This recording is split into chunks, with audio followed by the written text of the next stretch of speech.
Servus and welcome to a new episode of Inside BMW Group Classic. Today we are at a really stunning place. And I will meet someone now who can tell us everything about the sacred and secret halls of BMW Group Classic.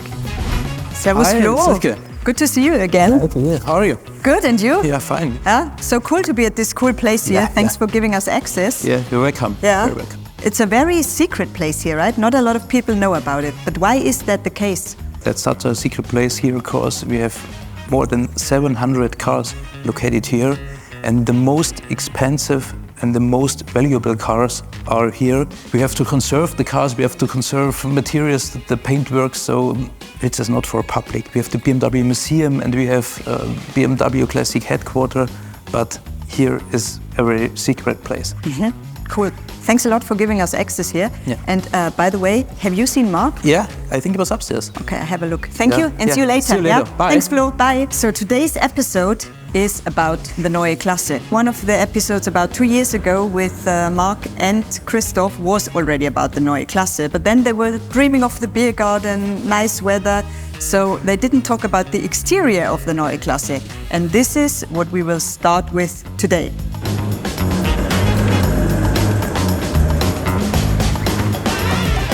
Hello everybody, a warm welcome to a new episode of Inside BMW Group Classic. Photobomb. Sorry, Mark. Today with Silke. Sorry, yeah. We already did this downstairs. But you can do us a big favor. 2 Tell years me. ago, you were talking about the Neue Klasse already, and Yeah. you forgot to talk about the... Exterior design maybe. Amazing. So Can it's you my please- task for today? Yeah, please. Oh, it's a pleasure. We would be delighted. So the stage is yours, Mark. Awesome. This profile seems to be very easy. Of course it is, but there is a very interesting element.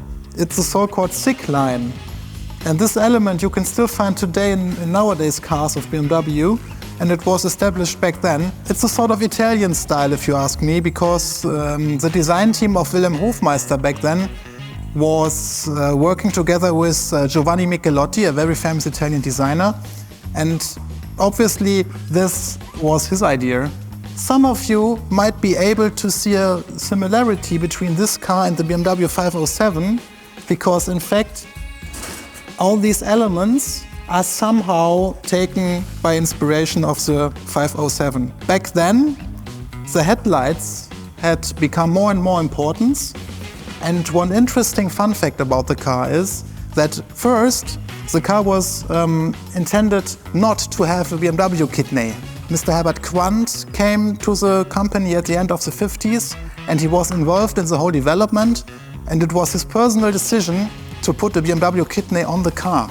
And with the whole design package, BMW back then created the new face of BMW. And may I add one more thing? Hofmeister kink? Yes, join me. Thank you for that. We can negotiate which car was the first one to have the famous Hofmeister kink. In fact, at Frankfurt 1961 at the International Automobile Exhibition, 2 BMWs were presented, the BMW 3200 CS and this one, the BMW 1500. And in the end, no one really knows which car was first, so in the end, I think they were developed simultaneously. In regards to the normal sedan car, this car was the very first to have the Hofmeister kink. Since the Neue Klasse was a totally new segment for BMW back then, this of course also had a big influence on production. So what happened? In 1968, the whole motorcycle production that was in Munich was moved to Berlin, because the demand for the Neue Klasse was so high that they had to find a solution to really set capacities in Munich to produce more cars of the Neue Klasse. And this underlines, in my point of view, the iconic status of this car, still from a nowadays perspective. It's such a timeless masterpiece. It's maybe like the predecessor of the 5 Series. Such an icon. And by the way, our slogan, Aus Freude am Fahren, was also created in 1964 because of the Neue Klasse. We are now dealing with the so-called BMW 1800 TZ. It's one of the... No. Mark, TZ is you. That's Oh. your nickname. This car is the Teaser. Yeah, you're right.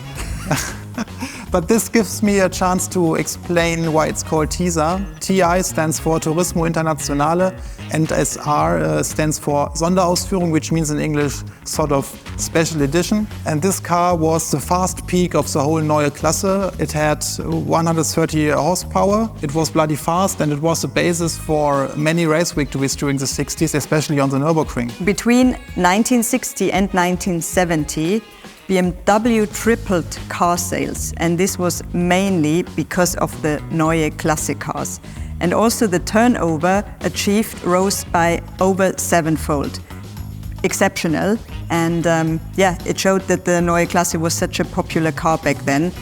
In 1966, this car was launched. It's the BMW 2000 T-Lux. Of course, TI again for Turismo Internazionale and Lux for a luxury version. So this car combines both worlds, the sporty and the luxury world. So the price of the T-Lux was 12,750 Deutschmark, which was around 1,000 Deutschmark more than the TI cost. And also a very special feature here in the T-Lux, the tachometer that is in the middle. That was really unique for this car. I think we have heard a lot about the Neue Klasse today, and it was during that time super innovative, and it also really had a great impact on our future models and also on the story of our company. And I think it's not a surprise, Mark, right, that this year at the IAA Mobility in Munich we have also shown our BMW Vision Neue Klasse, and yeah, I think that says it all. And now let's have a ride to the beer garden. Very good idea. So come on, are you driving? Oh yes, yeah, for sure. Okay. Cool. Many thanks for watching today's episode of Inside BMW Group Classic. Please don't forget to subscribe to our channel and hit the like button. Servus and cheers!